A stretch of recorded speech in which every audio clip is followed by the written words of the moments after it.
إن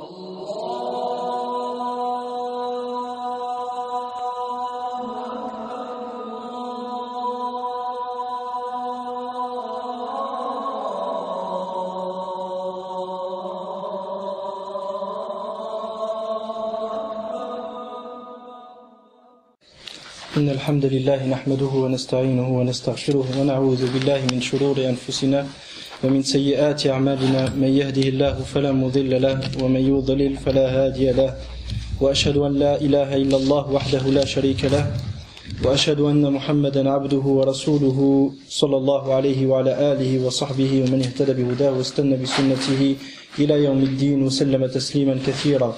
أما بعد فإن أصدق الحديث كتاب الله تعالى وخير الهدي هدي محمد صلى الله عليه وسلم وشر الأمور محدثاتها وكل محدثة بدعة وكل بدعة ضلالة. Donc le cours d'aujourd'hui, Inch'Allah Ta'ala, est la suite des cours qu'on avait commencé, dont le titre est Le chemin vers le paradis, At-Tariq ila al-Jannah. Nous étions en train de lire un livre de Cheikh Abdul Majid al-Shadhili, Hafidhahullah Ta'ala. Donc pour expliquer certains contenus du livre, on est revenu à un autre livre qui s'appelle Bitaqat al-Ta'aruf, et dans lequel il expose en détail certaines choses qui ont été mentionnées dans le livre. Nous étions arrêtés la dernière fois à la question du tawhid. Nous parlions du tawhid et des piliers du tawhid. À savoir que les piliers du tawhid sont au nombre de 3, comme le dit Ibn al-Qayyim. Le premier, le tawhid dans l'adoration, ses piliers sont au nombre de 3. Premièrement, unifier Allah dans son jugement. Ifradullahi bil hukm. Fa'arkanu tawhid al-ibadati thalatha. Awalan ifradullahi bil hukm. Donc d'unifier Allah dans son jugement, dans son droit de législation. D'accord. Et là, donc ne lui donner aucun associé en cela, et la preuve est la parole d'Allah subhanahu wa ta'ala, afaghayra Allahi abtaghi hakama. C'est-à-dire, est-ce autre qu'Allah que je vais prendre et chercher comme juge, comme législateur. La deuxième, c'est d'unifier Allah dans l'alliance. Unifier Allah dans l'alliance. La preuve est la parole d'Allah subhanahu wa ta'ala. Qul aghayra Allahi attakhidhu waliya. Dis, est-ce autre qu'Allah que je vais prendre comme allié. Et troisièmement, unifier Allah dans ses actes cultuels, dans ses actes d'adoration, c'est-à-dire les actes tels que la salat, la prière, le jeûne, le sacrifice, les vœux. Tout ça, tu dois unifier Allah en ça. Et sans lui donner aucun associé. La preuve est la parole d'Allah subhanahu wa ta'ala. Qul inna salati wa nusuki wa mahyaya wa mamati lillahi rabbil alamin. La sharika lah wa bidhalika umirtu wa ana awwalul muslimin. Donc la preuve est la parole d'Allah. Dit certes ma prière, mes sacrifices, ma vie et ma mort appartiennent à Allah, le Seigneur des mondes. C'est cela qui me fut ordonné. La sharika lah, il n'a aucun associé en cela, donc on doit l'unifier sans lui donner d'associé. Dans ta prière, dans tes doigts, quand t'es en difficulté, que t'as besoin de demander, tu demandes à qui? Tu demandes à Allah, tu demandes pas aux morts, tu demandes pas aux saints. Lorsque tu viens pour sacrifier, tu sacrifies pour Allah. Quand t'as une nouvelle maison, tu sacrifies pas un poulet, puis tu mets le sang devant la porte pour que les djinns ne te fassent pas de mal. Parce que ça c'est du shirk. De même, tu sacrifies pas pour un mort, pour qu'il te rapproche d'Allah. Ça c'est du shirk aussi. Et ta mort appartient à Allah. Donc, si tu vis pour qui? Pour Allah. Et si tu meurs pour qui? Tu meurs pour Allah subhanahu wa ta'ala. Pas comme ceux qui sacrifient leur vie pour autre qu'Allah. Ils sont prêts à sacrifier leur vie et mourir pour autre qu'Allah. Un exemple concret, là dernièrement on m'a dit, vous savez, ces derniers temps, je sais pas si vous passez dans les journaux devant les librairies. Johnny Hallyday va peut-être mourir. Il y en a un, il a dit quoi? Mais concrètement, il a dit ça.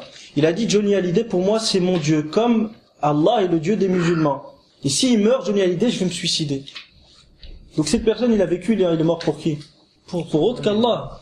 Donc il a pris Johnny Hallyday comme Dieu. Et c'est possible, il y a des gens qui vivent et qui meurent pour autre qu'Allah, pour des chanteurs, pour son équipe de foot.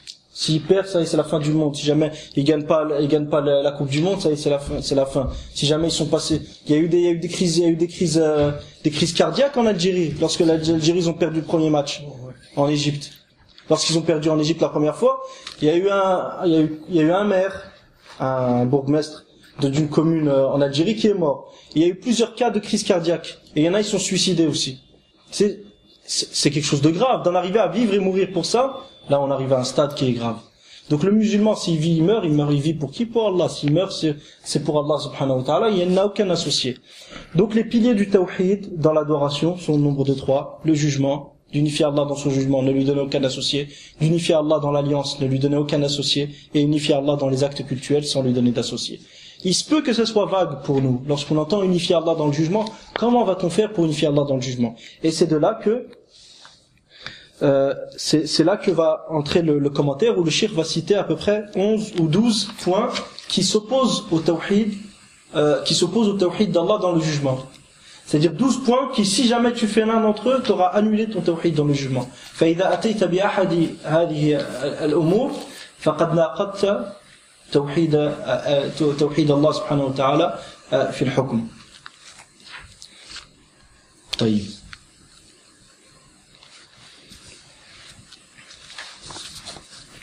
Par après, Inch'Allah Ta'ala, j'avais l'intention de faire autre chose avant de faire ça, c'est quoi? C'est comment savoir qu'une chose fait partie de la base de l'islam, du tawhid. Comment savoir qu'une chose fait partie du tawhid, sans laquelle nul ne peut être musulman? Ici, le cheikh cite 6 règles, qui sont très importantes pour comprendre ça. يعني الشيخ ذكر ست ضوابط لمعرفة الأمور التي تناقض التوحيد وتكون من الشرك والكفر الأكبر الذي ينقض أصل الدين. فذكر ستة ضوابط فإما أن نذكرها أو أن نذكر يعني ما يناقض يعني كل ما يناقض توحيد الله في الحكم أو توحيد الله في الولاء أو توحيد الله في النسك.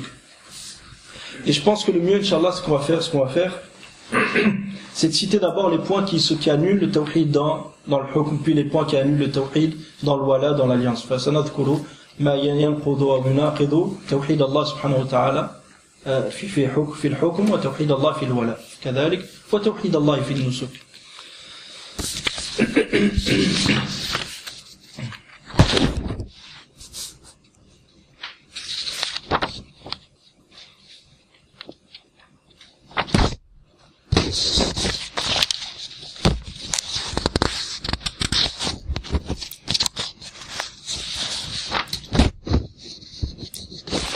طيب.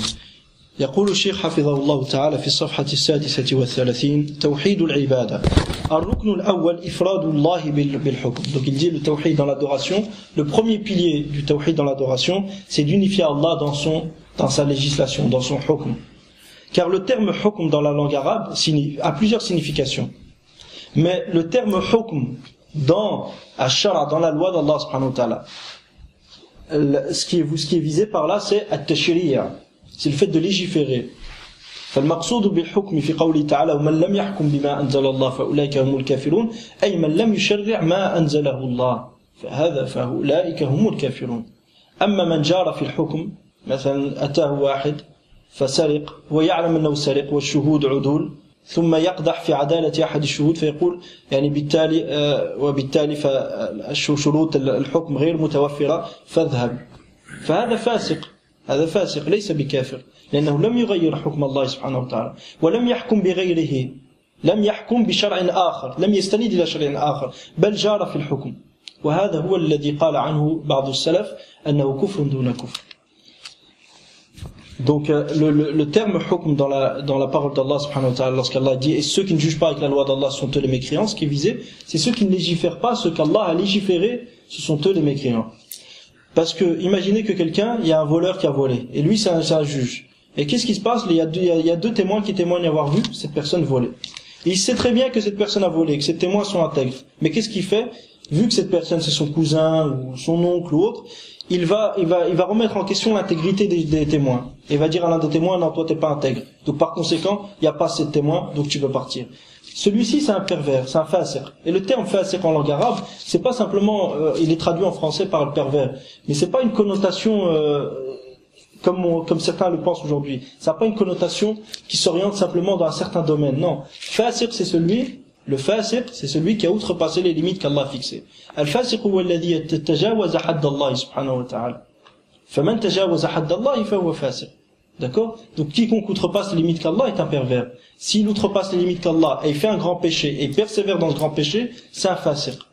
Et le fasiq, son témoignage, il n'est pas accepté dans un tribunal islamique. Donc, imaginez que le juge ici remette en question l'intégrité de l'un d'entre eux, il lui dit par conséquent, t'es quelqu'un de fasiq, donc je prends pas ton témoignage, donc il n'y a pas assez de témoins, donc un tel, tu peux partir, tu es libre. Celui qui fait ça, il n'a pas fait de la mécréance majeure, il n'a pas fait de la mécréance qui le fait sortir de l'islam, il a fait de la mécréance mineure. Mais si jamais il y a quelqu'un qui vient le voir et lui dit, voilà, il y a un voleur, donc il dit, le voleur, d'accord, les témoins sont là, le propriétaire du magasin, l'autre qui lui a couru après, bon, il ramène tout le monde. À la fin, il dit quoi? Pour juger cette personne, il dit la Constitution, vu que la loi dit que le voleur doit être mis en prison, celui qui dérobe un bien, qui dépasse telle et telle somme, ou qui dérobe un bien en ayant utilisé la force, cette personne se verra punie de 6 mois ou d'un an de prison. Vu que la loi dit ça, et vu que cette personne-là, lui, c'est le représentant de la loi, et qui met en application la loi, je te condamne donc à 1 an de prison. Celui qui fait ça, il est mécréant. Pourquoi? Parce qu'il a pris autre qu'Allah comme législateur. Est-ce qu'il s'est référé à la loi d'Allah pour juger? Non, il s'est référé à quoi? À une autre législation que la législation d'Allah. Et ça, comme on va le voir, ça c'est de la mécréance majeure et c'est du shirk. Parce qu'il a associé celui qui a fait cette loi à Allah subhanahu wa ta'ala. فقد أشرك من شرع هذا القانون بالله تبارك وتعالى حيث استند إلى شرعه واتخذ شرعه أصلا للحكم بين الناس وبالتالي فقد جعل لله ندا الله عز وجل يقول أم لهم شركاء شرعوا لهم من الدين ما لم يأذن به الله. Parce qu'Allah subhanahu wa ta'ala dit aussi, ont-ils des associés qui leur ont légiféré dans la religion ce qu'Allah n'a pas permis? Donc, celui qui légifère ce qu'Allah n'a pas permis, il s'est mis comme associé. Et celui qui se met l'associé d'Allah, est-ce qu'il peut être musulman? C'est impossible. Et celui qui le suit et prend sa législation et la met en pratique, cette personne-là aussi aura pris un associé avec Allah et aura adoré autre qu'Allah et se sera soumis à autre qu'Allah. طيب الركن الأول إفراد الله بالحكم أولا الإثبات قوله تعالى إن الحكم إلا لله يقص الحق وهو خير الفاصلين. Donc Allah subhanahu wa ta'ala nous dit la première chose qu'on doit faire dans ce pilier qui est d'unifier Allah dans le hukm, c'est d'affirmer. On doit affirmer quoi? Le droit de législation à Allah. Allah dans le Coran nous dit إن الحكم إلا لله. Certes le droit de légiférer n'appartient qu'à Allah. يقص الحق. Allah raconte la vérité.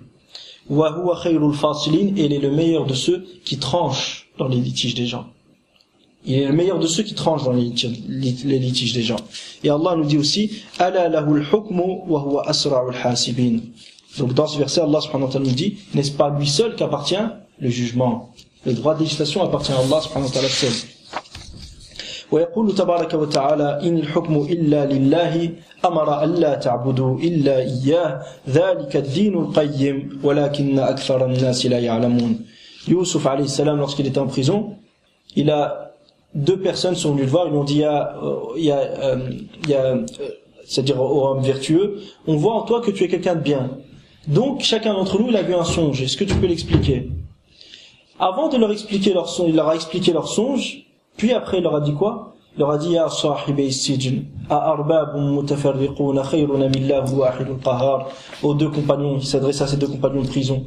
Il dit est-ce que des seigneurs divisés, qui sont divisés, éparpillés, sont meilleurs ou Allah al-wahid al-qahhar, l'unique, celui dont la prédominance est au-dessus de tout le monde? Puis jusqu'à ce qu'ils viennent à leur dire Inil hukmu illa lillah. Certes, le droit de législation n'appartient qu'à Allah. Amara alla ta'budu illa iyyah. Il ordonna que vous n'adoriez nul autre en dehors de lui. Voilà, dhalika ad-dinul qayyim. Ceci est la religion de droiture. Walakinna akthara an-nas la ya'lamun. Mais la majorité des gens ne savent pas. Et Allah subhanahu wa ta'ala nous dit aussi Inil hukmu illa lillahi alayhi tawakkaltu wa alayhi falyatawakkalil mutawakkilun. Certes, le hukm n'appartient qu'à Allah.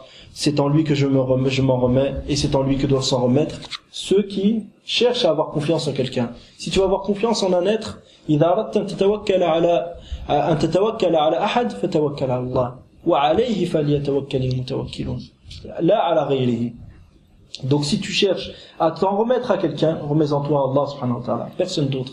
Et tu es obligé dans ta vie de t'en remettre à quelqu'un. Si tu t'en remets pas à Allah, forcément tu vas t'en remettre à autre qu'Allah. فإن لم تعبد الله عبدت غيره. Si tu n'adores pas Allah, forcément tu vas adorer autre qu'Allah. Il n'y a pas une situation dans ta vie où tu vas te retrouver ni adorateur d'Allah, ni adorateur d'autre qu'Allah.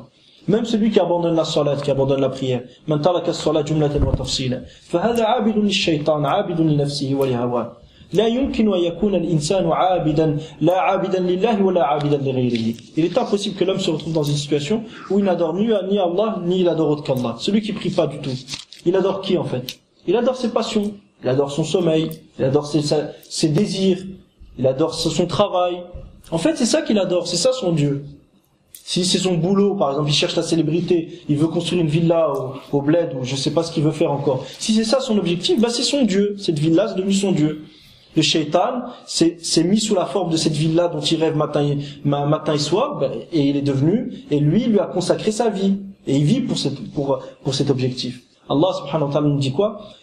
وقال الشيطان لما قضي الأمر إن الله وعدكم وعد الحق ووعدتكم فأخلفتكم فلا تلوموني ولوموا أنفسكم ما أنا بمصرخكم بأي بمنجيكم وما أنتم بمصرخي إني كفرت بما أشركتموني من قبل. إني كفرت بما أشركتموني من قبل. Le shaitan, il va faire une prêche en enfer, vous savez ça? Le shaitan, il va faire une prêche, il va faire un sermon en enfer aux gens. Qu'est-ce qu'il va leur dire? Il va leur dire وَقَالَ الشَّيْطَانُ لَمَّا قُضِيَ الْأَمْرُ. Lorsque le jugement sera fait, les gens du paradis seront au paradis, les gens de l'enfer en enfer. وَقَالَ الشَّيْطَانُ لَمَّا قُضِيَ الْأَمْرُ وَقَالَ الشَّيْطَانُ لَمَّا قُضِيَ الْأَمْرُ وقال الشيطان أعوذ بالله من الشيطان لا هذا قال الشيطان لما قضي لا ما أذكر قال الشيطان لما وقال أعوذ بالله إني كفرت بما أشركتموه من قبل لا هذا بعد قال الشيطان لما قضي الأمر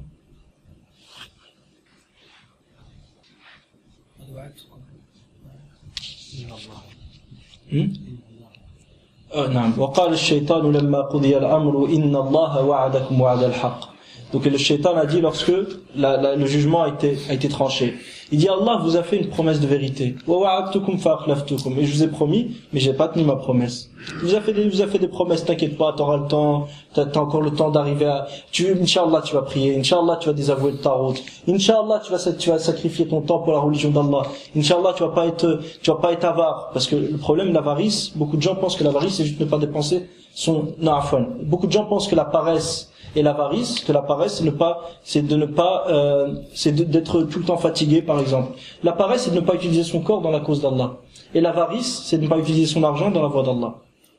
فالكسل هو أن لا تبذل نفسك لله سبحانه وتعالى في خدمة دين الله والبخل هو أن لا تبذل مالك من أجل نصرة دين الله سبحانه وتعالى. Donc le shaitan va leur dire ce que je vous avais promis n'était que pur mensonge et ce qu'Allah vous a promis était vérité. وقال الشيطان لما قضي الأمر إن الله وعدكم وعد الحق ووعدتكم فأخلفتكم فلا تلوموني, ne me reprochez rien, ولوموا أنفسكم, et faites des reproches à vous-même, car je me suis innocenté de ce que vous m'avez associé auparavant. فلا ما أنتم بمصرخي, vous pouvez pas me sauver et je ne peux pas vous sauver, et je me désavoue de ce que vous m'avez associé auparavant. Le fait que vous m'ayez fait l'égal d'Allah, je m'en désavoue. Donc le shaitan dira le jour du jugement qu'il se désavoue du shirk que les gens ont fait. Les gens, certains ont associé le shaitan à Allah. Comment? Celui qui délaisse la religion d'Allah pour l'amour de l'argent, ou pour autre comme amour de ce bas monde. Celui-ci, il aura associé le shaitan, et il se sera soumis au shaitan, et il aura adoré le shaitan. Allah subhanahu wa ta'ala nous dit aussi, Ya bani Adam, alam ahad ilaykum alla ta'budu shaitan. Ya bani Adam, alam ahad ilaykum alla ta'budu shaitan. Ô enfant d'Adam, n'ai-je pas pris de vous l'engagement de ne pas adorer le shaitan? Innahu lakum aduwwun mubin. Car c'est certes pour vous un ennemi clair et évident. Wa an ya'buduni hadha siratun mustaqim. Et adorez-moi seul, ceci est le chemin de vérité. Donc, il y a une chose qui est l'adoration du shaitan. Les gens, lorsqu'ils adorent autre qu'Allah, en réalité, ils adorent le shaitan. Et celui qui délaisse la religion d'Allah, et qui délaisse l'obéissance d'Allah pour ses passions, en réalité, il a adoré le shaitan. Même Ibn Taymiyyah, rahimahullah ta'ala, il dit que celui qui désobéit à Allah, il a adoré le shaitan. Même la simple désobéissance à Allah. Mais ce n'est pas une grande adoration. C'est pas une grande adoration, c'est une adoration mineure. C'est pas du shirk akbar. Mais celui qui adore, qui obéit au shaitan dans la désobéissance d'Allah, il aura adoré le shaitan. Pourquoi? Parce qu'il se sera soumis au shaitan et à l'ordre du shaitan. Mais ce n'est pas une grande adoration qui fait sortir de l'islam. طيب. ويقول الله تعالى وهو الله لا إله إلا هو له الحمد في الأولى والآخرة وله الحكم وإليه ترجعون. Donc Allah subhanahu wa ta'ala nous dit, et il est lui Allah, nulle véritable divinité que lui. Lahul hamd fil oula, il mérite toutes les formes de louange dans fil oula, dans la première et la dernière, wal akhira, et dans la demeure dernière, wa lahul hukmu, et à lui seul appartient al hukm, le droit de législation, wa ilayhi turja'un, et c'est vers lui que vous allez retourner. Wallahu ta'ala yaqulu man ahsanu min Allahi hukman liqawmin yuqinun. Et qu'y a-t-il de meilleur qu'Allah comme juge? Qu'y a-t-il de meilleur qu'Allah que le jugement d'Allah? Qu'y a-t-il de meilleur que le jugement d'Allah pour un peuple qui ont la certitude? ويقول تعالى قل اللهم فاطر السماوات والأرض عالم الغيب والشهادة أنت تحكم بين عبادك فيما كانوا فيه يختلفون. Et de même Allah subhanahu wa ta'ala dit oh Ya Allah, créateur des cieux et de la terre, toi qui connais l'inconnaissable, ce qui est invisible, ce qui est visible, tu juges certes entre tes serviteurs dans leurs divergences. Tu tranches entre tes serviteurs dans les sujets sur lesquels ils se sont disputés. Ça, c'est l'affirmation qu'on se doit de faire. On doit affirmer ça, que Allah subhanahu wa ta'ala est le seul qui a le droit de trancher dans les litiges. Allah subhanahu wa ta'ala est le seul qui a le droit de légiférer. On doit affirmer ça. فلا بد أن نثبت أن الله سبحانه وتعالى وحده له حق التشريع وله حق الحكم والفصل بين نزاعات الناس. Maintenant, la deuxième chose, c'est qu'on doit rejeter quelque chose. An-nafi, comme la ilaha illallah. La ilaha, nulle véritable divinité, il y a une négation. Illallah, il y a une affirmation. C'est la même chose pour le tawhid dans le jugement. Il y a une affirmation qui est de reconnaître qu'Allah subhanahu wa ta'ala a le droit de légiférer, de reconnaître qu'Allah subhanahu wa ta'ala a le droit de trancher dans les litiges. Et il y a une négation. وَالنَّفْيُ قَوْلُهُ تَعَالَى مَا لَهُم مِّن دُونِهِ مِن وَلِيٍّ وَلَا يُشْرِكُ فِي حُكْمِهِ أَحَدًا. Allah subhanahu wa ta'ala dit, ils n'ont pas en dehors de lui d'alliés, وَلَا يُشْرِكُ فِي حُكْمِهِ أَحَدًا. Et Allah ne s'est associé personne dans son jugement. Allah ne s'est donné personne, n'a mis personne au même niveau que lui dans son jugement. Donc tu dois être certain que ça. Personne n'a le droit de trancher dans les litiges par autre que ce qu'Allah subhanahu wa ta'ala a révélé. Personne n'a le droit de légiférer par autre que ce qu'Allah a révélé. Et quiconque se donne le droit de légiférer, ce sera mis à l'égal de qui? D'Allah subhanahu wa ta'ala. وقال تعالى أفغير الله أبتغي حكما وهو الذي أنزل إليكم الكتاب مفصلا. Dit est-ce autre qu'Allah que je vais chercher comme juge, comme législateur, comme pour trancher dans nos litiges? وهو الذي أنزل إليكم الكتاب مفصلا, alors que c'est lui qui vous a révélé le livre détaillant toutes choses. والذين آتيناهم الكتاب يعلمون أنه منزل من ربك بالحق. Et ceux à qui le livre a été donné, Ahl Kitab, les gens du livre, les juifs et les chrétiens, ils savent que ce qui t'a été révélé, ils savent que ce Coran, ce livre qui est le Coran, a été révélé de la part de ton Seigneur par pure vérité. فلا تكونن من الممترين, ne sois donc jamais du nombre de ceux qui doutent. وقال تعالى ألم تر إلى الذين يزعمون أنهم آمنوا بما أنزل إليك وما أنزل من قبلك يريدون أن يتحاكموا إلى الطاغوت وقد أمروا أن يكفروا به ويريد الشيطان أن يضلهم ضلالا بعيدا. Allah Ta'ala nous dit aussi, n'as-tu pas vu ceux qui prétendent croire en ce qui est descendu vers toi et ce qui est descendu avant toi, alors que dans leur litige ils veulent faire quoi? Alors qu'ils recherchent l'arbitrage du Tarot. Et on va voir qui était ce Tarot. Alors qu'ils recherchent l'arbitrage du Tarot et ils cherchent à régler leur litige auprès d'autres que la loi d'Allah. Alors qu'auparavant, depuis le début de la révélation, il leur a été ordonné, et dans toutes les législations, il leur a été ordonné de désavouer le Tarot. Et eux ne le désavouent pas, qu'est-ce qu'ils font? Ils reviennent vers lui pour trancher dans leur litige. Et le shaitan veut les mener vers un égarement évident. Et si vous méditez le Coran, ad-dalal mubin, l'égarement évident, l'égarement lointain, n'est utilisé que pour le shirk. Méditez le Coran, lisez le Coran, vous allez voir que ad-dalal al-mubin est une expression, ad-dalal al-ba'id est une expression qui n'a été employée que pour le shirk. Il n'a pas été employé pour les autres formes de shirk, pour les autres formes de désobéissance. Donc ce qui montre qu'ici, ces gens-là, on va voir qui sont ces gens, ont annulé leur islam, leur foi en Allah subhanahu wa ta'ala réel. Puis le cheikh hafidhahullah dit فالحكم هو حق الله الخاص حق الله الخاص. Le hukm, le droit de législation, le droit de trancher dans le litige, est donc le droit d'Allah spécifique, est un droit spécifique à Allah subhanahu wa ta'ala. Ça c'est la première des choses.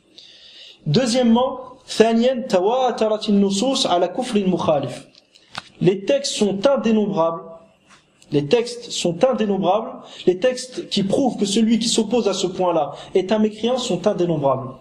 Les textes qui prouvent que celui qui s'oppose à ce point-là est mécréant sont indénombrables. C'est-à-dire, les textes qui montrent que celui qui se met à l'égal d'Allah subhanahu wa ta'ala dans son jugement et dans son droit de législation, que celui-ci est mécréant, les textes qui montrent ça sont indénombrables, sont très très nombreux.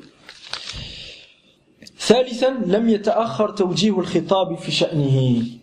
لم يتأخر توجيه الخطاب في شأنه. C'est-à-dire que depuis le début de la révélation, Allah subhanahu wa ta'ala nous a montré que le seul qui mérite de légiférer, c'est lui. Et que nul autre en dehors de lui n'a le droit de légiférer, et que quiconque se met à l'égal d'Allah subhanahu wa ta'ala en ça, est un mécréant.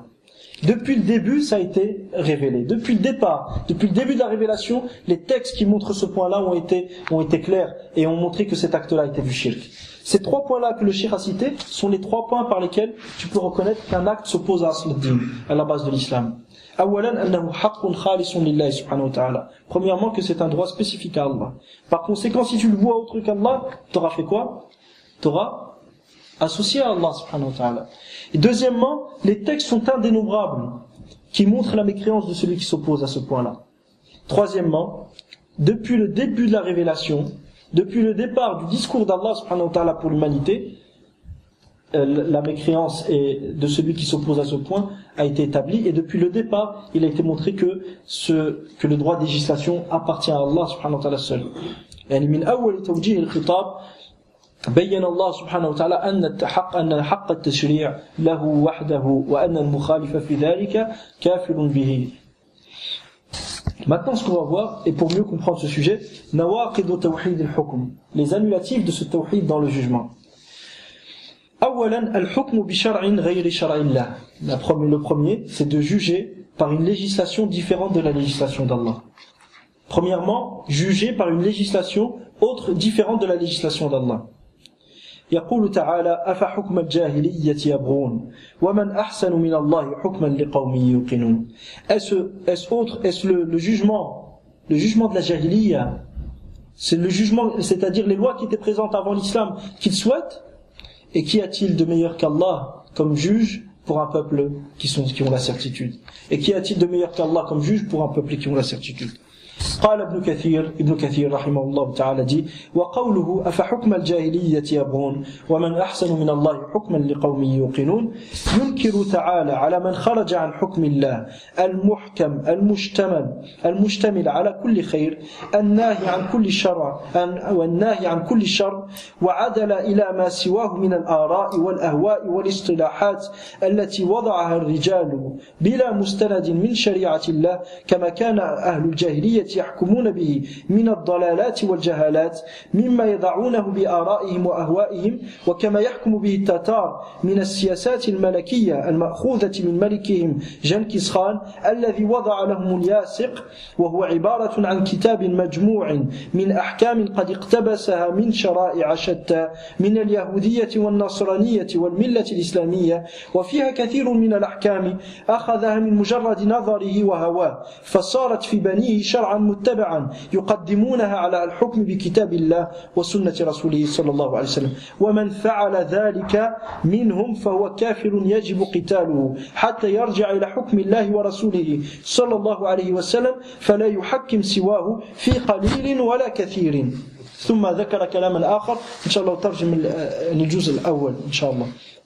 Donc Ibn Kathir rahimahullah dit, et la parole d'Allah, est-ce le jugement de la jahiliya qu'il souhaite, les lois de la jahiliya, est-ce ça qu'il cherche, et qui a-t-il de meilleur qu'Allah comme juge pour un peuple qui ont la certitude? Ibn Kathir rahimahullah dit yunkiru ta'ala ala man kharaja an hukmi Allah al-muhkam al-mushtamil ala kulli khair. Allah blâme ceux qui ont abandonné, délaissé le jugement d'Allah et les lois d'Allah qui sont explicites, qui ne portent pas équivoque, qui comportent et qui comporte toute forme de bien. Les lois d'Allah, tout le bien que tu puisses imaginer, il est présent dans la loi d'Allah. Donc Allah blâme ceux qui ont délaissé cette loi qui est basée sur toute forme de bien. Tout le bien que tu puisses imaginer, il est présent dans la loi d'Allah subhanahu wa ta'ala. Et cette loi d'Allah, ce livre d'Allah subhanahu wa ta'ala, cette législation d'Allah interdit tout ce qui est mauvais. Donc Allah blâme celui qui délaisse le livre d'Allah, dans lequel il y a tout le bien, il est présent, et qui interdit tout le mal, et qui se détourne, il délaisse ça, il va vers autre que ce livre, que cette loi, parmi les avis des gens, leurs passions, leurs penchants naturels, leur terminologie, les choses sur lesquelles ils se sont mis d'accord, pour juger dans leur litige. Et que les hommes ont établi, sans revenir à la législation d'Allah. Donc celui qui délaisse la loi d'Allah pour revenir à une autre loi que les hommes ont établie, mais que les hommes, lorsqu'ils l'ont établie, ils sont pas revenus à la loi d'Allah pour voir ce qui est bon, ce qui est mauvais. Non, c'est de eux-mêmes, ce qu'ils pensent eux être juste.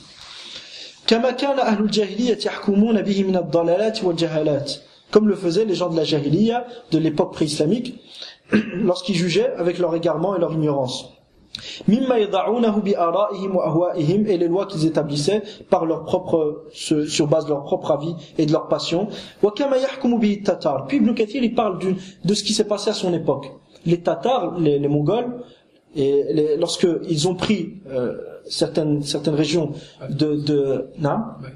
lorsqu'ils ont pris Bagdad, ils ont appliqué une autre loi que la loi d'Allah subhanahu wa ta'ala. Ils ont appliqué quoi? Ils avaient un livre qui s'appelait Al-Yasiq.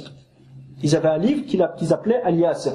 Ce livre-là, en fait, Ibn Kathir il nous explique que dans ce livre, il y avait des lois du christianisme, du judaïsme, de l'islam et d'autres lois que leur roi, leur roi Kisran a établi lui-même, ce qu'il pensait être juste ou ce qu'il pensait être mauvais.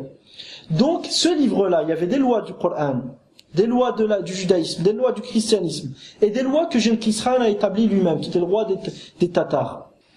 Ces enfants, qu'est-ce qu'ils ont fait après? Sa descendance. Parce qu'ils ont prétendu rentrer en islam après. Ils ont prétendu être musulmans. Ils ont dit qu'ils étaient musulmans. Ils ont eu ce livre-là. Ils ont laissé les musulmans juger entre eux avec le livre d'Allah. Les musulmans, par les gens à Bagdad et d'autres régions, ils les laissaient trancher dans leur litige avec le livre d'Allah. Ils ne les empêchaient pas. Mais eux, entre eux, ils faisaient quoi? Ils avaient ce livre-là qui était Al-Yasiq. Et ce livre-là, ils le prenaient comme source et comme référence pour régler leurs problèmes, leurs litiges, pour juger. Regardez ce qu'Ibn Kathir dit à la suite de ça. Il dit وَمَنْ فَعَلَ ذَلِكَ مِنْهُمْ فَهُوَ كَافِرٌ يَجِبُ قِتَالُهُ. Celui d'entre eux qui fait ça, c'est un mécréant qu'il est une obligation de combattre.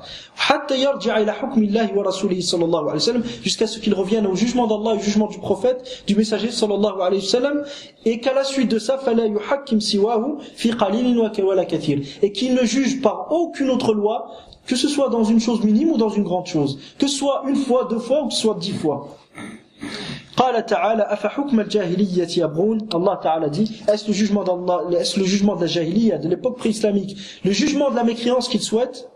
أي يبتغون ويريدون وعن حكم الله يعدلون. C'est-à-dire, est-ce que c'est ce jugement-là qu'ils veulent, et alors que de l'autre côté ils délaissent le jugement d'Allah subhanahu wa ta'ala? ومن أحسن من الله حكما لقوم يوقنون أي ومن أعدل من الله في حكمه لمن عقل عن الله شرعه. C'est-à-dire, y a-t-il quelqu'un de meilleur qu'Allah, de plus juste qu'Allah dans son jugement, et ne peut comprendre qu'Allah est le plus juste dans son jugement que celui qui vient réfléchir et méditer sa législation. وآمن به وأيقن وعلم أنه تعالى أحكم الحاكمين. Donc qui médite sa législation, qui a foi en la loi d'Allah, qui est certain de la loi d'Allah, et qui est sûr, qui n'a aucun doute qu'Allah est le plus sage, qu'Allah est le plus sage. C'est-à-dire, il met les choses dans leur contexte. يضع الأشياء في مواضعها وأرحم بخلقه من الوالدة بولدها. Et qu'il sache aussi qu'Allah est plus miséricordieux, plus compatissant envers sa création qu'une mère envers son enfant. Une mère voit son enfant pleurer, elle va le laisser? Elle va pas le laisser. Donc Allah, pense-t-on, ou les gens penseraient, est-ce que les gens penseraient qu'Allah va laisser sa création sans leur donner des lois qui leur sont convenables? Ou est-ce qu'Allah va leur donner des lois et va leur établir des lois qui ne sont pas un bien pour eux? Alors qu'Allah est plus miséricordieux, plus compatissant envers sa création qu'une mère envers son enfant. فإنه تعالى فإنه تعالى هو العالم بكل شيء, car Allah Ta'ala est celui qui connaît toutes choses. والقادر على كل شيء, et qui est capable de toutes choses. والعادل في كل شيء, et qui est juste dans toutes choses. Fin de citation, Tafsir Ibn Kathir, volume 3, page 131.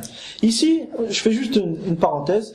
Les Tatars ici, comme on voit, leur livre qu'ils avaient qui était lié à Sihr.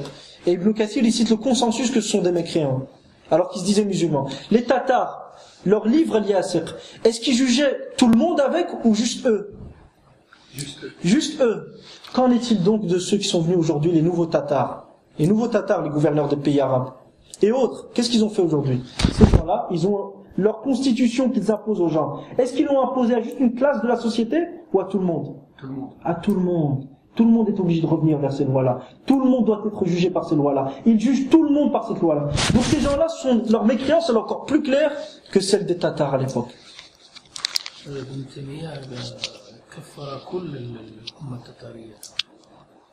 Parce qu'il utilisait aussi entre eux comme nation. Non. La nation tatare, elle ne jugeait que par le livre. Exactement, frère. Alors Ibn Taymiyyah, il a rendu mécréant toute la nation tatare. Exactement, frère. ثانيا, donc ça c'est le premier point, la première chose qui se pose le tawhid dans le hukm. La deuxième des choses, التحاكم إلى شرع غير شرع الله. التحاكم إلى شرع غير شرع الله. Le tahakum a une autre législation que celle d'Allah. Qu'est-ce que veut dire le tahakum à une autre législation que la législation d'Allah? أي أن ترجع إلى غير الله سبحانه وتعالى إلى غير شرع الله لفصل النزاعات بينك وبين الناس. C'est que tu reviennes vers autre que la loi d'Allah, ou vers quelqu'un qui juge avec une autre que la loi d'Allah, pour trancher dans un litige. Et Inch'Allah, le cheikh va faire un commentaire par après, qu'on va citer. Il dit quoi? ويجب التفريق بين التحاكم وبين استيفاء الحق فاستيفاء الحق يطلبه الرسول أو الإمام من الكفار ممن لهم ولاية على المغتصب كذلك الدفع عن النفس بما يخولنا إياه الشرع والتحاكم الصريح هو العدول عن الحكم الشرعي والحاكم الشرعي مع وجوده إلى غيره كمن عدل عن حكم الرسول صلى الله عليه وسلم إلى حكم كعب بن الأشرف أو غيره وكذلك طلب حكم من قانون يمنعه الشرع منعا باتا وهو في نظر الشرع باطل واغتصاب لحقوق الآخرين. Donc le cheikh dit quoi? Il dit il est important de faire la distinction entre le tahakum, qui est le fait de revenir vers un juge pour lui demander de trancher dans un litige, et entre le fait de demander que tes droits te soient remis. C'est deux choses distinctes.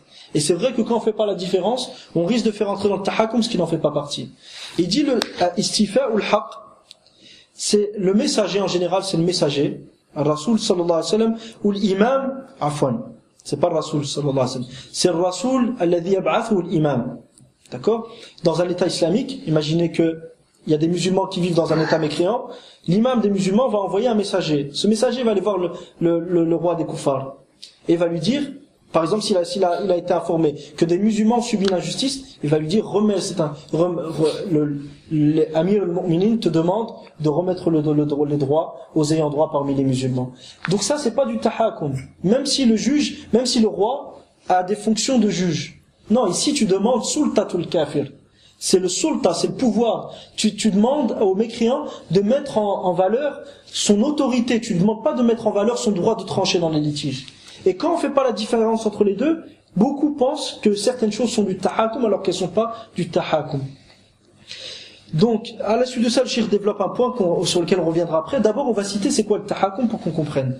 Allah subhanahu wa ta'ala nous dit Alam tara ila alladhina yaz'umun annahum amanu bima unzila ilayk wa ma unzila min qablik yuriduna an yatahakamu ila at-taghut wa qad umiru an yakfuru bih wa yuridu ash-shaytanu an yudhillahum dalalan ba'ida. N'as-tu pas vu ceux qui prétendent croire en ce qui est descendu vers toi et ce qui est descendu avant toi, alors qu'ils recherchent l'arbitrage du Tarout, cependant qu'on leur a ordonné de le désavouer, mais le shaitan veut les mener dans un égarement lointain. ذكر الإمام الطبري رحمه الله عن الشعبي قال كان رجل ممن يزعم أنه مسلم بينه وبين رجل من يهود خصومة فقال اليهودي أحاكمك على أهل دينك أو قال إلى النبي صلى الله عليه وسلم لأنه قد علم أن رسول الله صلى الله عليه وسلم لا يأخذ الرشوة في الحكم اختلف الذي يدعي الإسلام واليهودي فاتفق على أن يأتي كاهنا في جهينة فنزلت هذه الآية L'imam Tabari rahimahullah rapporte selon Sha'bi, il dit un homme qui se prétendait musulman se disputa avec un juif. Le juif dit je te demande de revenir vers les hommes de ta religion afin de trancher dans notre litige, ou vers le prophète, car ce juif savait que le message d'Allah sallallahu alayhi wa sallam ne prenait pas de pot de vin lorsqu'il tranchait dans les litiges. Ces deux hommes ne se mirent pas d'accord pour y revenir, ni pour revenir vers les hommes vers les musulmans, ni vers le prophète sallallahu alayhi wa sallam. Puis ils s'accordèrent à revenir pour trancher dans leur litige vers un sorcier de Juhayna. Et à ce moment-là, ce verset a été révélé. N'as-tu pas vu ceux qui prétendent croire en ce qui est descendu vers toi? Et ce qui est descendu avant toi, donc c'est qui? C'est cette personne qui se disait musulman, qui se prétendait musulman, et dès qu'il a un litige, il demande à aller vers où? À aller vers une autre loi que la loi d'Allah pour trancher dans ce litige-là. Donc dans ce cas-là, Allah il dit, ils cherchent l'arbitrage du Tarout. Ils veulent l'arbitrage du Tarout. Qui est le Tarout ici? Le Tarout, c'était ce sorcier de Juhayna. Ce sorcier d'une tribu qui était Juhayna.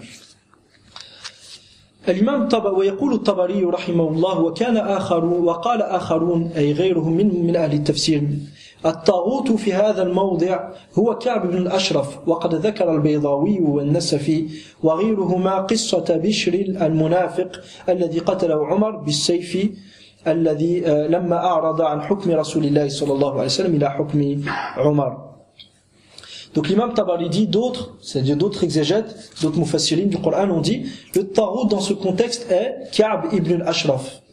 Le Tarout est Ka'b ibn al-Ashraf, qui était la tête des Juifs à cette époque, et vers lequel les gens venaient pour trancher dans les litiges. Ka'b ibn al-Ashraf kana ra'san lil-Yahud, wa kanu yarji'una ilayhi li fasl niza'atihim wa al-hukm fi khusumatihim. Donc, d'autres dirent le Tarout dans ce contexte est Ka'b ibn al-Ashraf. Al-Baydawi ainsi que Nasafi, qui sont deux mufassirin, deux savants du tafsir, et d'autres ont cité le récit de Bishr le Munafiq, l'hypocrite. Donc un homme qui prétendait être musulman, alors qu'il voulait revenir vers autre que la loi d'Allah pour trancher dans ses litiges. Donc, ils ont rapporté le récit de Bishr al-Munafiq que Omar a tué par un coup d'épée après qu'il se soit détourné du jugement du message d'Allah sallallahu alayhi wa sallam vers le hukm de Omar. Donc qu'est-ce qu'il a fait cet homme-là? Il a eu une dispute avec le cadet bleu. C'est clair. Donc en fait, il y a un autre récit qui a été rapporté, c'est qu'un juif, ainsi que il a eu un litige avec quelqu'un qui se prétendait musulman. Et le juif, il a dit viens, on va vers le prophète sallallahu alayhi wa sallam. Viens, on va vers le prophète sallallahu alayhi wa sallam. Ils ont été vers le prophète. Le prophète, il a donné raison aux juifs. Le juif, il a fait quoi? Il a dit viens, on va voir Abu Bakr. Abu Bakr, il a donné raison aux juifs. Le juif, c'est là que cet homme lui a dit, c'est l'hypocrite qui a voulu revenir vers Abu Bakr. Abu Bakr a donné à nouveau raison aux juifs. L'hypocrite lui a dit viens, on va voir Omar. Il a été voir Omar. Il lui a dit voilà, on a été voir le prophète sallallahu alayhi wa sallam, il a donné raison à un tel, aux juifs. On a été voir Abu Bakr, il a donné raison aux juifs. Omar lui a dit attends, j'arrive. Il est parti, il a été chercher son épée et il lui a appliqué la peine. Il lui a dit tu délaisses le jugement du prophète sallallahu alayhi wa sallam et du prophète sallallahu alayhi wa sallam et tu reviens vers moi. Donc ce récit a été rapporté, quoi qu'il en soit, il y a une faiblesse, pour qu'on sache, fihi da'f, il y a une faiblesse dans cette chaîne de transmission, bien qu'elle a été rapportée par un certain nombre de savants. Mais quoi qu'il en soit, ce qui est à retenir, c'est que ce sur quoi s'accordent tous les mufassirines, c'est qu'il y a eu un homme, un juif, il y a eu un hypocrite, qui ont eu une dispute, et pour la régler, sont revenus vers autre que la loi d'Allah subhanahu wa ta'ala, et à ce moment-là, Allah a révélé ce verset. Cheikh Shadouli Hafidahullah dit en commentaire dans la marge, il dit il est un devoir de faire la différence entre le tahakum et la récupération de ses droits, et récupérer ses droits. Car istifa'ul haq, récupérer ses droits, est réclamé par le messager, c'est-à-dire celui qui est envoyé par l'imam des musulmans, ou par l'imam des musulmans aux mécréants, qui ont une autorité sur le coupable qui a dérobé les droits du musulman. Et au même titre se défendre pour garder un droit que la charia nous accorde. Tout ça n'entre pas dans le tahakum. Quant au tahakum explicite, c'est quoi le tahakum qu'on peut voir explicitement? Il consiste à se détourner de la loi d'Allah ou du juge légal qui juge avec la loi d'Allah en sa présence vers un autre juge ou un autre jugement. vers un autre juge ou un autre jugement. Simplement une chose, le cheikh lorsqu'il dit que récupérer ses droits est permis, comment tu récupères tes droits? Quelqu'un, par exemple, il y a un juge, voilà. Il y a quelqu'un, il lui a volé sa voiture. Il sait c'est qui lui a volé sa voiture. Et il dit au juge, il s'adresse au juge, il lui envoie une lettre, il dit voilà, ma voiture m'a été dérobée et je sais que c'est un tel, ou ma terre m'a été dérobée. J'avais une terre, voici les preuves que cette terre m'appartient. Ça arrive beaucoup, ça, surtout dans les pays du Maghreb, où l'injustice, elle a pris le dessus. Quelqu'un, il avait une terre, il a les preuves que c'est une terre, quelqu'un du gouvernement, il vient, ça l'arrange pas, il lui prend sa terre et il le met dehors. Si cette personne a des preuves que cette terre lui appartient, et il revient vers un juge, même si ce juge-là juge avec autre que la loi d'Allah, même si c'est un mécréant, il ne lui demande pas de trancher dans le litige. Lui, son but, c'est pas que ce juge-là, yafsil fil nizar. Non, c'est pas ça qu'il lui demande. Il lui dit, moi, voilà, ma terre, cette terre m'appartient. Voici les preuves que ça m'appartient. Mon grand-père me l'a cédé en héritage, et ainsi de suite. Maintenant, un tel me l'a pris. Et il me l'a pris donc injustement, je veux ma terre. Ça, c'est pas du tahakum, ça. Ça rentre pas dans les versets qu'on a mentionnés. Ça, c'est ce qu'on appelle istifa ou al-huquq. Récupérer les droits que la charia t'a garantis. Istifa ou al-huquq, bien sûr, récupérer les droits que la charia nous a garantis, on ne doit pas les récupérer en faisant du shirk, ou en faisant du kufr. Mais on doit les récupérer en fonction de ce qu'Allah nous a permis. Mais, si le bien que tu as perdu, c'est un bien banal, tu peux t'en passer. Si c'est quelque chose qui n'a pas une grande valeur, et tu ne te retrouves pas en difficulté si tu le perds, évite. Même d'aller devant le mécréant, te présenter devant lui dire je veux mon bien ou quoi que ce soit, ça il faut pas le faire.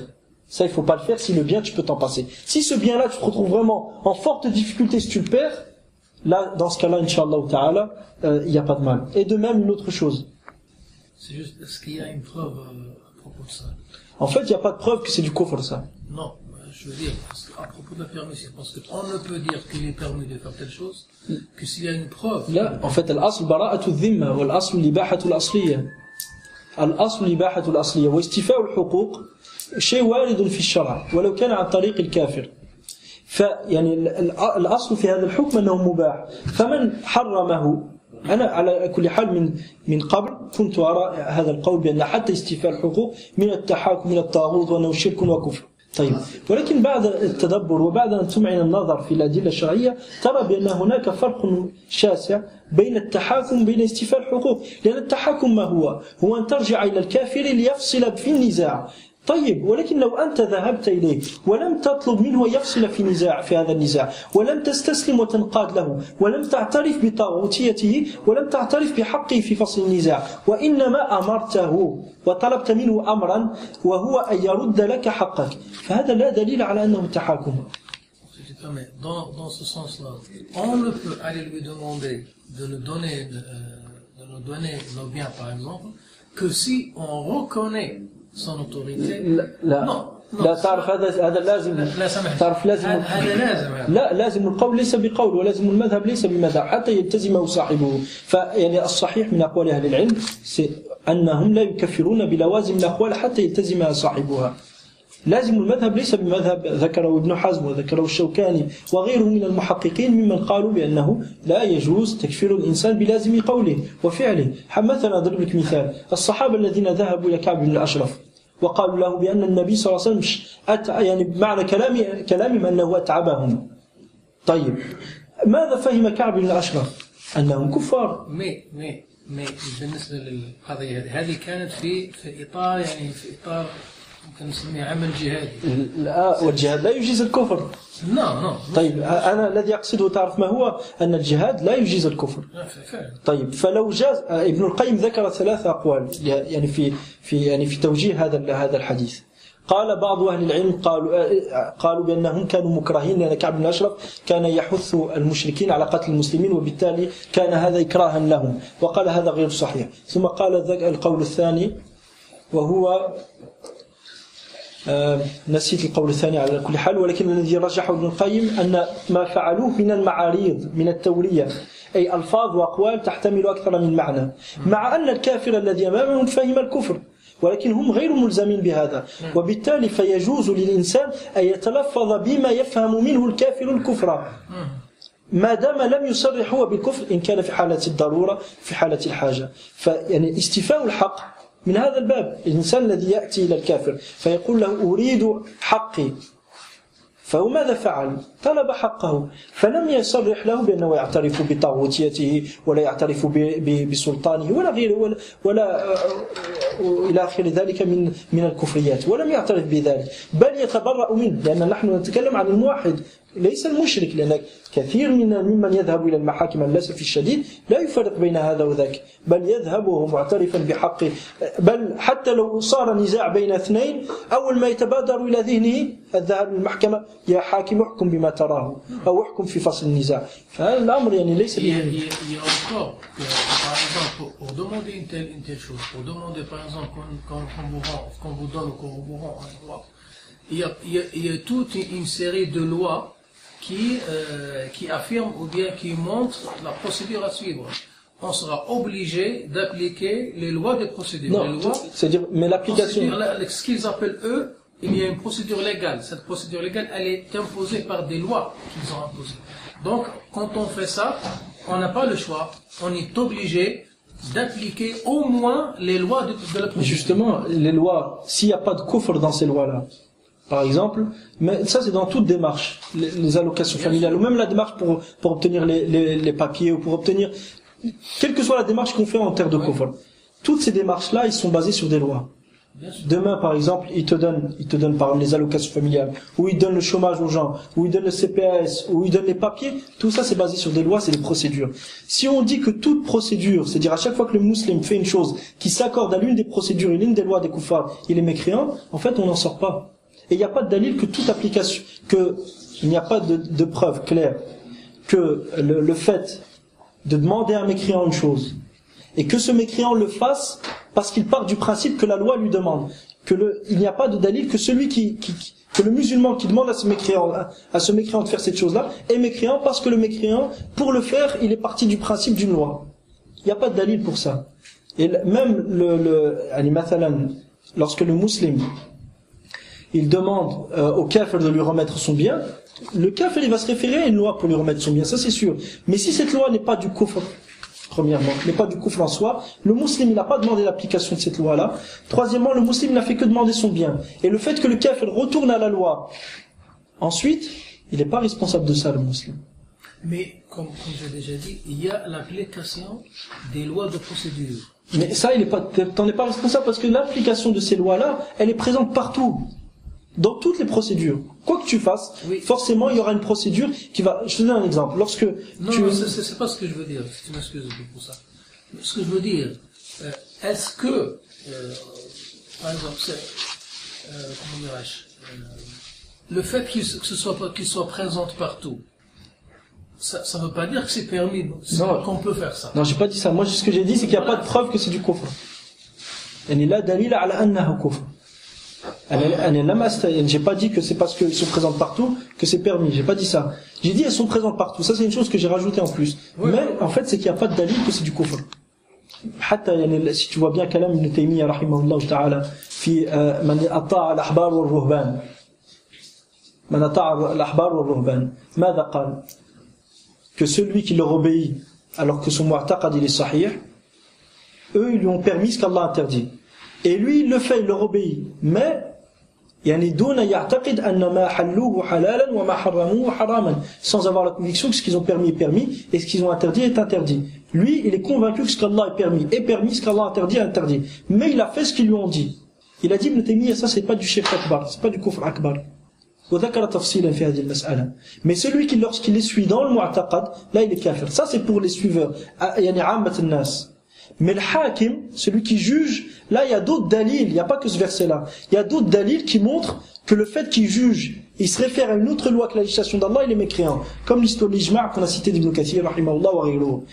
Mais pour le fait que quelqu'un, par exemple, il mette en pratique l'application d'une loi des mécréants, tant que cette loi-là, il n'y a pas de kufr dedans, si par exemple cette loi, elle s'accorde avec la charia, et que lui, il la met en pratique, il n'y a pas de kufr ici tant que bien sûr il ne reconnaît pas le droit de législation absolue.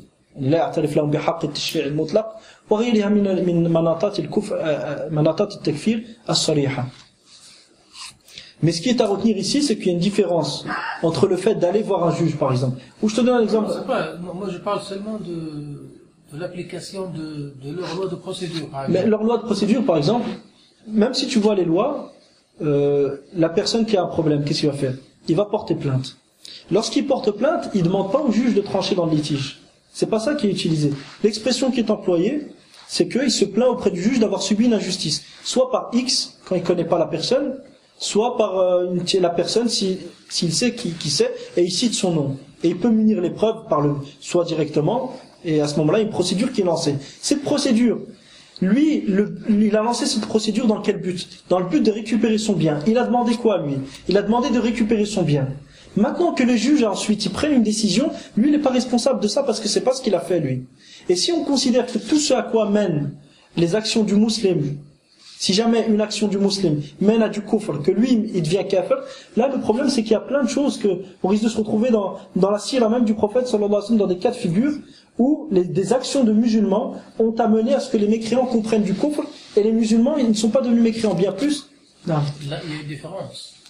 Quand il s'agit de à l'époque pour la sira de sallallahu alayhi wa sallam. Ça, c'est des choses qui sont passées avant la venue de la législation. Non, après. Non, je veux dire avant, quand c'était à l'époque de la Mecque, avant d'aller à Médine. Non. الحجاج بن علاط السلمي في سنن أبي داود لما استأذن النبي صلى الله عليه وسلم lorsqu'il a demandé au prophète صلى الله عليه وسلم d'aller à la Mecque pour récupérer ses biens, il avait déjà fait la hijra. Il a dit يا رسول الله أتأذن لي قال نعم فكذب على النبي صلى الله عليه وسلم يعني كذب على النبي صلى الله عليه وسلم وذكر أخبارا غير صحيحة. Il est parti voir sa femme, il a dit rassemble-moi de mes biens car Mohammed صلى الله عليه وسلم a été prisonnier chez les Juifs. Puis il a été voir les kuffars de Quraysh, il était avec sa monture. Il leur a dit, je vais vous annoncer une nouvelle qui va vous ravir. Mohammed sallallahu alayhi wa sallam est en ce moment prisonnier entre les mains des Juifs. Puis il est parti. L'Abbas ibn Abdul Muttalib l'a rattrapé, il lui a dit, est-ce que c'est vrai? Il lui a dit, non, c'est pas vrai. Ici, le sahabi, le Hafiz ibn Hajar dans Fath al-Bari par exemple, et d'autres lorsqu'ils rapportent ce récit-là, ils disent quoi? Ils disent que ce hadith-là est une preuve sur la permission de mentir. D'accord. Mais si on constate, lorsque lui il a menti, les kuffars, ils ont été contents. والسرور بنصرة يعني بخذلان أو يعني بنصرة الكفار على المسلمين كفر.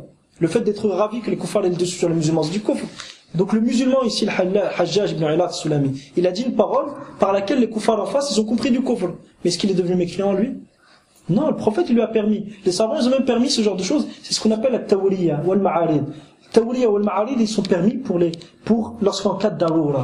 Donc les musulmans qui vivent le contexte actuel aujourd'hui, dans certains cas, pour récupérer des biens, parce que c'est pas évident tous les jours, on peut leur dire, si on dit à tout le monde, ne récupérez pas, ne prenez pas vos biens, ou laissez-vous faire. Qu'est-ce qui va se passer? C'est que les kuffars, ils vont prendre le dessus sur eux, et deuxièmement, c'est comme si on leur dit qu'Allah ordonne, c'est-à-dire demande que l'injustice continue à durer. Alors qu'ils peuvent arrêter cette injustice. Quand tu peux arrêter le mal, il faut essayer de l'arrêter. Ici, bien sûr, certains vont dire, oui, mais si quelqu'un te demande pour récupérer un bien de faire une prosternation devant une statue, est-ce que tu le feras? Tu vas dire non. Ils vont te dire donc le tahakum aussi. On le dit, le problème c'est quoi? C'est quoi? Premièrement, affirme la chose, puis à la suite de ça, on discutera. Affirme d'abord que demander de récupérer son bien auprès d'un mécréant est du kufr.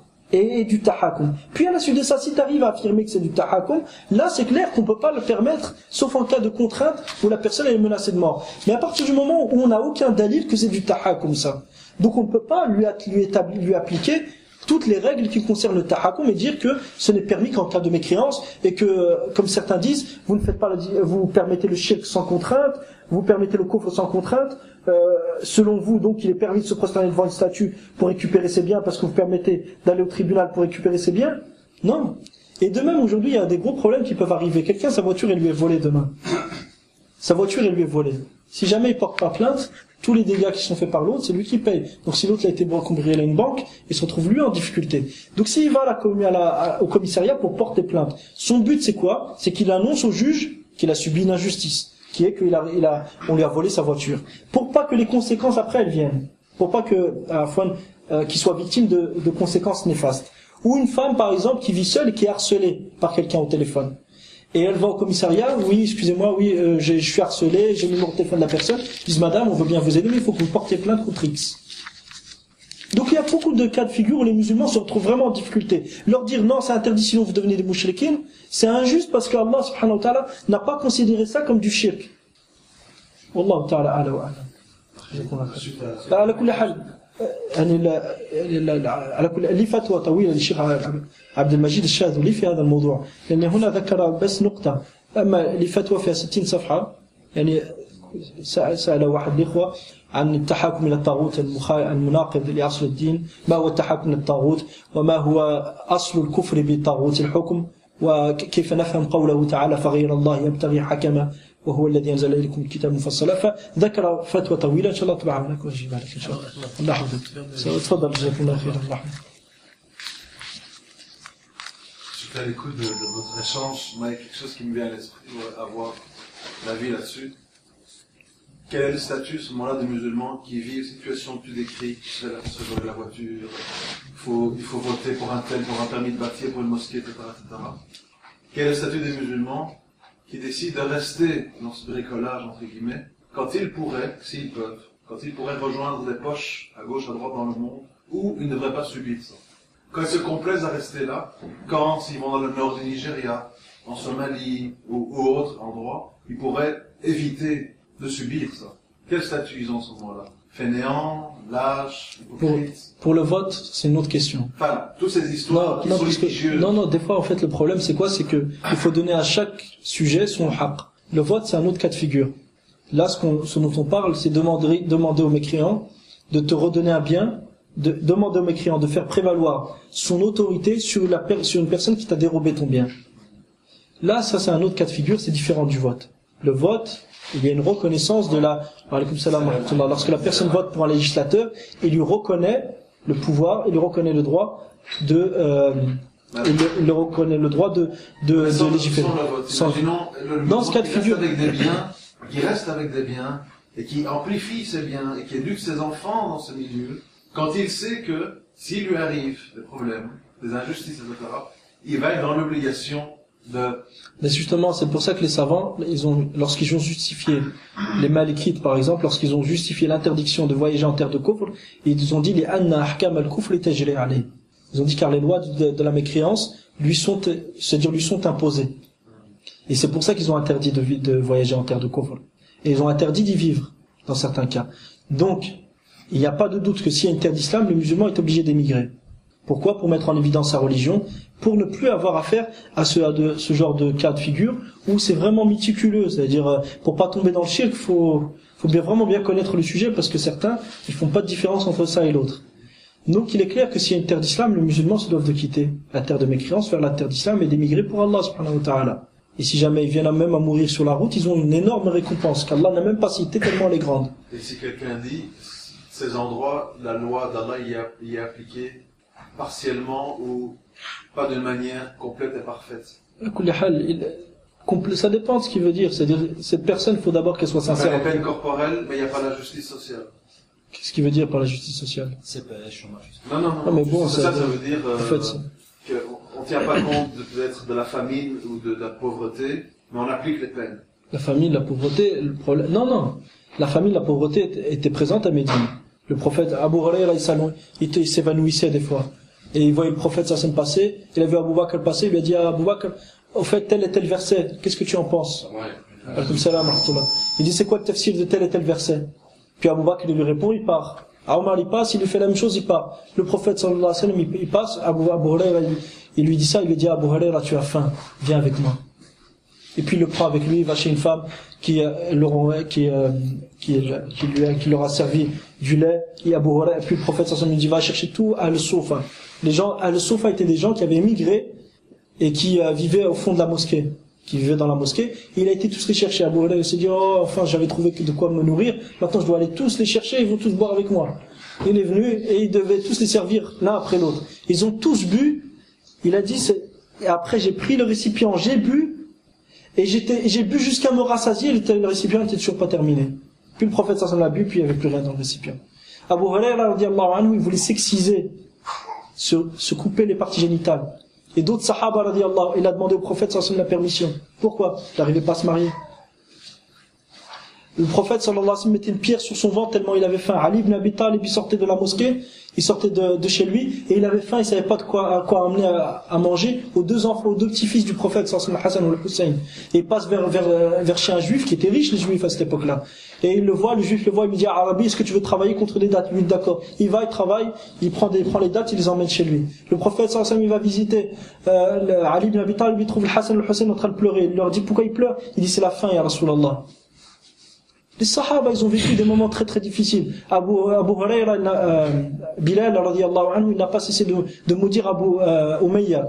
Umayya, celui qui les a, et les mouchriquines qui l'ont expulsé de la Mecque. Pourquoi? Et il faisait encore des poésies, pour se rappeler de la Mecque, tellement la vie à la Mecque elle était bien. Médine, c'était une ville qui était connue pour sa dureté. Des gens sont venus à Médine et ils ont été voir le prophète, sallallahu alayhi wa sallam, ils sont entrés dans l'islam, puis ils n'ont pas réussi à rester à Médine tellement c'était dur. Ils ont demandé au prophète de les envoyer ailleurs. Ils les ont envoyés sur les régions, les provinces de Médine. Ils ont été vers là-bas. Qu'est-ce qu'ils ont fait? Ils ont apostasié. Ils ont tué le fermier chez qui le prophète sallallahu alayhi wa sallam l'avait envoyé. Puis ils sont partis. Le prophète sallallahu alayhi wa sallam leur a envoyé des hommes qui les ont attrapés, ont crevé les yeux, coupé les mains, coupé les pieds, et ils ont crucifié pour leur montrer. C'était des choses qui t'arrivaient. Un bédouin était venu voir le prophète sallallahu alayhi wa sallam, et il lui a dit: Rasulallah, il est rentré dans l'islam. Puis il est resté à Médine, il n'arrivait pas. C'était dur. Il lui a dit: Rasulallah, permets-moi de revenir sur mon allégeance. Il voulait revenir, mécréant. Le prophète lui a dit non. C'était dur la vie à Médine. Wallah, c'était dur. Un jour, Inch'Allah ta'ala, ce serait bien de faire un rappel sur la vie à Médine, la vie de l'État, du premier État islamique, comment elle était. Donc la justice sociale ou prophète essentiellement. J'entendais par justice sociale qu'il n'y a pas les prélèvements de zakat sur les riches. Non, ça c'est pas vrai. Wallah, c'est pas vrai. On peut même voir une chose. Il y a eu dernièrement les zakat qui a été distribué dans une terre d'islam, alhamdulillah. Il y avait un homme, il y en avait, tu voyais un petit vieux comme ça, il levait ses mains tellement il était content. Il le portait, il le mettait sur ses sacs de blé. Jamais il a eu autant de blé de sa vie. Et tu voyais des gens, ils étaient portés, des handicapés, ils s'étaient portés mis sur leur sac de blé. Ils ont jamais eu autant de blé de leur vie. Jamais ils ont eu autant de blé. C'est la première fois. Alhamdulillah, wallah, comme il disait Ibn Kathir, rahimahullah, la loi d'Allah est basée sur toute forme de bien et interdit toute forme de mal. Maintenant, c'est simplement à nous de la comprendre. Aujourd'hui, si jamais le musulman peut immigrer, il doit immigrer. S'il peut trouver une terre d'islam où la loi d'Allah subhanahu wa ta'ala est appliquée, il doit immigrer, c'est une obligation religieuse. Parce que, en fait, vivre dans ces sociétés-là, on joue un peu avec notre dîme. Donc ça va un jour, le lendemain ça va plus.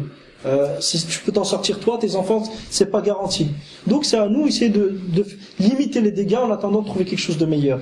Mais si jamais le musulman reste tout de même ici, ça dépend. S'il fait du kufr et du shirk clair en apparence, il sera mécréant. Mais s'il fait pas de kufr et de shirk en apparence, et il va tout de même récupérer ses biens quand quelqu'un lui vole ses biens, tant qu'il n'a fait que demander son droit que la charia lui garantit, on ne peut pas dire que c'est un mécréant. Mais si intérieurement, il préfère cette société, c'est-à-dire il préfère cette société, comment il vit dans cette société, que plutôt que de vivre dans une terre d'islam, et qui préfère le régime de cette société au régime dans une terre d'islam, là c'est un hypocrite. Mais en apparence, nous se comportons avec lui comme un musulman, parce qu'il nous a rien montré. D'accord. Voilà, je pense que c'est l'heure. Il y a d'autres questions sur le sujet? Une question, Inch'Allah, par rapport au petit, avec le frère qui était là, par rapport à ce qu'il disait. Lui, si on abonde dans ce sens-là, est-ce que la preuve, ça peut pas être vrai? Une des preuves, c'est que même manger, toute chose qu'on achète ici, c'est sous-entendu qu'en cas de litige, c'est tel tribunal qui trancheront. À ce moment-là, tu peux plus acheter au Colruyt, au Lidl, même le petit pakistanais, n'importe quoi. Ah, j'ai déjà vu ça dans une facture de Colruyt, non? Oui. À la Kulihab, j'ai déjà vu une facture, voilà, c'est-à-dire quand le simple fait que tu prennes ta facture, c'est écrit derrière qu'en cas de litige, tu reviens au tribunal. C'est tel tribunal qui a la compétence de régler trancher ton litige. Installer, mais c'est de fond, c'est la vie ici. De fond. Mais ça, la vie ici, en fait, c'est en fonction de ce qui a été cité précédemment. Après, c'est à chacun de voir son cas de figure, chacun en fonction de sa capacité et ce qui est mis à sa disposition. Allah ta'ala a'lam. Et même après, il y a d'autres cas de figure qui rentrent là-dedans. Installer MSN, installer Windows, tout ce que tu installes, partout où tu t'inscris, il y a des clauses mécréantes dedans. Des fois, il y a des clauses mécréantes. Maintenant, c'est quoi le hukm de ça? Comment expliquer que c'est permis tout de même, en cas de nécessité et en cas de besoin? C'est que ça revient à la même chose qu'on a dit tout à l'heure. Demander ses droits, Ça indique pas, quand tu demandes ton droit au mécréant, ça veut pas dire que tu lui reconnais son droit de législation et ainsi de suite. Pourquoi? Parce que demander son droit ou utiliser des termes qui ont plusieurs significations, c'est permis en cas de nécessité. Appuyer sur la souris, c'est un acte qui a plusieurs significations. Appuyer sur la souris est un acte qui a plusieurs significations. Donc quand ils te mettent, quand tu installes un logiciel, j'accepte et j'agrée les clauses du contrat, il y a deux personnes qui peuvent appuyer sur ça. Celui qui accepte toutes les clauses, même les clauses mécréantes, et celui qui appuie dessus juste pour installer le logiciel. Et celui qui appuie dessus juste pour installer le logiciel n'a pas fait de mécréance. Pourquoi? Parce que l'acte d'appuyer sur la souris est un acte qui a plusieurs significations. C'est comme si devant la porte de l'un d'entre nous met sur sa porte, quiconque rentre s'engage à ne rien dérober. D'accord. Et il y a des gens qui peuvent rentrer, c'est dire qu'ils sont fiers de respecter cette condition. Il y en a d'autres, l'autre il veut voir un peu ce qui se passe dedans, l'autre il rentre dedans pour voler. Le simple fait de pousser cette porte ne veut pas forcément dire que la personne a accepté cette condition. De même, le simple fait d'appuyer sur la souris ne veut pas dire que la personne a accepté cette condition. Tu parles de la contrainte. Un chef d'État d'un pays arabe, il peut te dire, si on ne souscrit pas aux droits de l'homme et à la démocratie, etc., on va être mis au banc des nations. Tous nos investissements vont tomber à l'eau. Nous n'avons plus de clients qui vendent notre gaz, etc. Ils vont te dire, nous sommes dans une contrainte qui fait que, si on ne rentre pas dans le jeu de la mondialisation, nous sommes mis au banc et on crève de faim comme la Corée du Nord. Premièrement, par rapport à ça, par rapport à ce point-là, la contrainte générale n'est pas acceptée. La contrainte générale, c'est-à-dire que tout un pays soit contraint à devenir mécréant, il est strictement interdit pour eux d'accepter ça. La contrainte du savant, elle n'est pas acceptée. Il y a c'est pas tout le monde qui est contraint et qui passe. Allah subhanahu wa ta'ala dit quoi dans le Coran? Regarde, médite le verset. وَلَا يَزَالُونَ يُقَاتِلُونَكُمْ حَتَّى يَرُدُّوكُمْ عَنْ دِينِكُمْ إِنِ اسْتَطَاعُوا. Ils ne cesseront de vous combattre jusqu'à vous faire revenir sur votre religion s'ils le peuvent. Ils te combattent pour que tu abandonnes ta religion. Regarde ce qui est dit après. وَمَنْ يَرْتَدِدْ مِنْكُمْ عَنْ دِينِهِ فَيَمُتْ وَهُوَ كَافِرٌ.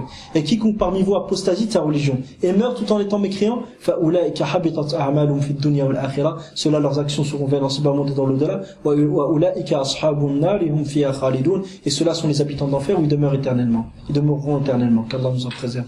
Ici, on voit bien quoi? On voit bien une chose. C'est qu'ils sont combattus pour abandonner la religion. Est-ce qu'Allah leur a permis? Non, il a dit celui d'entre vous qui répond à cet appel, il sera mécréant. Et il ira en enfer. Donc, si jamais il est demandé à tout un pays de devenir mécréant, il leur est strictement interdit. Pourquoi? Parce que l'islam va disparaître. Génération après génération. Comme il s'est passé en Andalousie. Mais si jamais une personne, il lui demandait de prononcer une parole de mécréance. Si une personne lui demandait de prononcer une parole de mécréance, les conséquences, elles vont être sur lui. Est-ce qu'ils vont être générales à toute la communauté?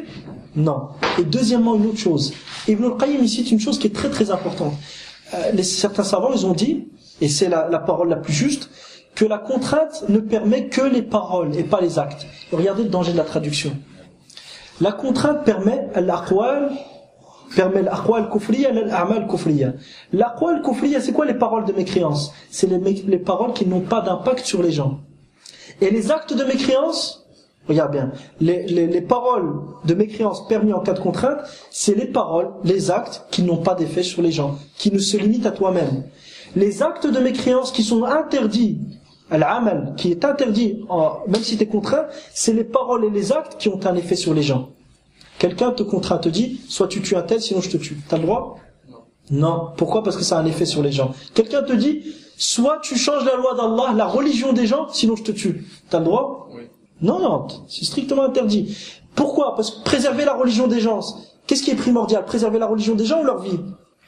Leur religion. Donc si atteindre ou toucher ou entraver la vie de l'autre, de celui dont la vie est sacrée, parce que tu es contraint et parce que tu es menacé de mort, c'est interdit. Qu'en est-il de toucher à sa religion, de changer sa religion? Toute parole ou acte qui aura un effet sur les gens est strictement interdit, même si on te menace de mort. Et de là, les savants, c'est-à-dire sur cette signification-là, et c'est cette signification-là que les savants ont donnée à la parole du prophète, regardez bien, elle est étonnante. La tushrik billah wa in hurriqta ou qutti'at. N'associe pas Allah même si tu es découpé en morceaux ou tu es brûlé. Strictement interdit. Ça, c'est valable pour qui? C'est valable pour les savants, parce que c'est des modèles pour la communauté. C'est valable pour les gens qui ont des responsabilités dans la communauté et dont les paroles et les actes vont avoir un effet sur les gens. Ils vont changer le régime du peuple. Ils vont changer la religion du peuple. Ils vont falsifier la religion d'Allah. Ibn Taymiyyah dit quoi? Il dit Et le savant, si jamais il suit la parole du hakim, qui s'oppose à la parole d'Allah subhanahu wa ta'ala, il sera alors mécréant. Et il dit, même s'il est torturé, il méritera le châtiment d'Allah. Attends, elle est où la contrainte ici? Torturer, la torture, c'est pas une contrainte. Mais pourquoi ça lui est interdit au savant? Parce que le savant, c'est un modèle. Et s'il agit de la sorte, il va falsifier la religion des gens. Et falsifier la religion des gens est strictement interdit. Donc la contrainte, elle a des conditions. Parmi ces conditions-là, c'est l'heure de l'iftar, c'est ça? Hein? Inch'Allah, juste le faire, puis je termine juste ce point-là. Mais buvez, Inch'Allah.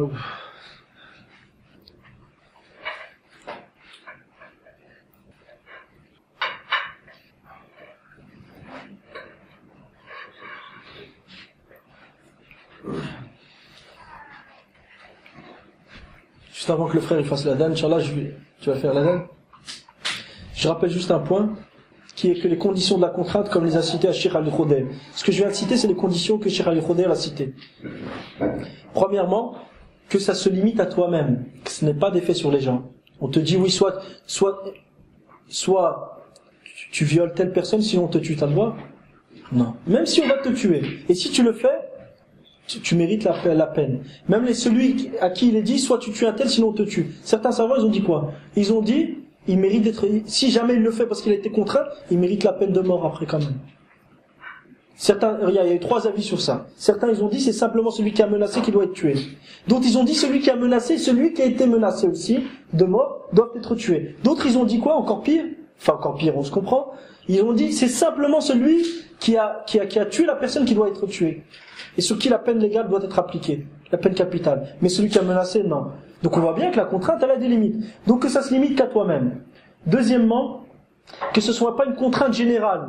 Que tu sois chef d'État, que tu falsifies la religion, le régime des gens. Ou encore, comme il s'est passé à l'époque lors des campagnes égyptiennes contre la Da'wa Najdiya, lorsque l'Empire ottoman, ils avaient envoyé les Égyptiens, Ibrahim Basha, la'anahullah, et qu'il est venu pour combattre les petits-fils de Mohammed ibn Abdel Wahhab, rahimahullah, et entre autres, il a tué Suleiman al-Ishir, celui qui a écrit Taysir al-Aziz al-Hamid, Sharh Kitab al-Tawhid, il l'a crucifié, il l'a tué. D'accord. Donc quand ils sont venus pour attaquer la Da'wa Najdiya, ils sont arrêtés vers des régions.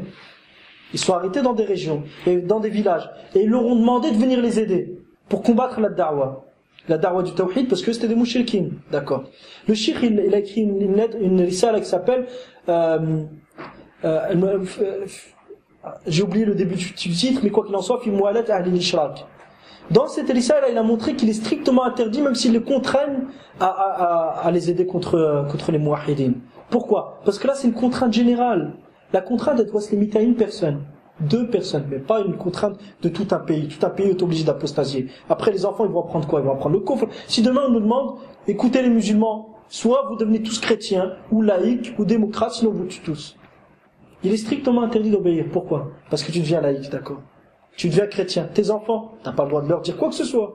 Donc tes enfants, ils sont éduqués sur la laïcité. Mais tes enfants, au départ, toi tu savais que c'était mauvais ce que tu faisais. Tes enfants, ils en savent rien du tout. Tes enfants vont devenir des mécréants. Tes enfants, Afwan, qui sont nés après ton apostasie, vont devenir des mécréants d'origine. Et les enfants de tes enfants vont devenir des purs laïcs. Et l'islam disparaît. Donc on comprend que la contrainte, elle est limitée, elle a des conditions. Et donc les 2 premières conditions, ça se limite qu'à toi-même. Les musulmans disparaissent pas l'islam. Non, l'islam peut disparaître à un certain moment, c'est possible. Pas partout sur terre, mais dans certaines régions, il est possible qu'il disparaisse. C'est ça qui la garde, non? L'islam peut disparaître dans certaines régions, c'est-à-dire il ne peut pas être présent. Ah oui, dans certaines régions. Non. La preuve avant l'arrivée du prophète, c'est ça. Non. Je pensais qu'il était gardé. Non, Allah le préserve. Il y aura toujours une partie de la communauté qui sera sur la vérité, mais ça ne sera pas sur toute la terre. Il est possible que dans certaines régions, l'islam soit ignoré. Ça c'est possible. Mais il y aura toujours une partie de la communauté qui sera sur la vérité. La 3e condition, donc la première, que ça se limite qu'à toi-même. La 2e, que ce soit pas une contrainte générale. Et à fois j'ai oublié les 2 dernières. Inch'Allah, j'essaierai de vous les amener la prochaine fois. C'est Cheikh Al-Khudayr qui les a mentionnés dans ce commentaire de Kitab Tawhid. Mais ce que j'ai résumé auparavant, résume Inch'Allah les conditions de la contrainte. Juste une précision, pour pas freiner. Tu as dit, si on vous dit devenez juif, chrétien, laïc ou on vous tue, on peut faire ça autrement.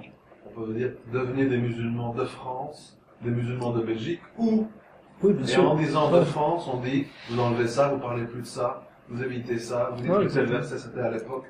Jazakallahu khairan. Non, ça, c'est en fait, aujourd'hui, concrètement, personne viendra au nom de la liberté d'expression, et on va pas te dire deviens chrétien ou apostat. Mais on va te dire quoi? On veut un islam français, c'est tout.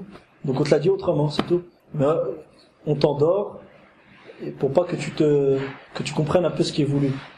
Barakallahu fikum, sallallahu alayhi wa sallam, wa baraka ala nabiyyina Muhammad wa ala alihi wa sahbihi ajma'in. Par rapport à ce que vous dites, si on prend ce argument-là, donc cette permission de permettre à la communauté de voter peut être utilisée comme argument pour montrer aux gens qu'on peut pas, que toute la communauté peut pas se lancer. Même sur base de contraintes. Imagine-toi que certains disent que la communauté est obligée de voter aujourd'hui, qu'on est contraint, et que si on fait pas ça, on se retrouve dans une situation assez délicate, et que cette situation entre dans le cadre de la contrainte. D'accord. À ce moment-là, si réellement c'est une contrainte, tu as le droit de le permettre à 1, 2 personnes, 3 personnes, mais pas à toute la communauté sous prétexte qu'ils sont contraints, parce que pourquoi? À la suite de ça, la vérité. Ces gens qui ont voté savaient que c'était interdit, mais les générations après, ils ne le sauront plus, et l'islam va à nouveau disparaître dans cette région. Et quand on dit l'islam, c'est la base de l'islam qui va disparaître. Parce que si la base disparaît et que les branches restent, l'islam aura réellement disparu. Barakallahu fikum.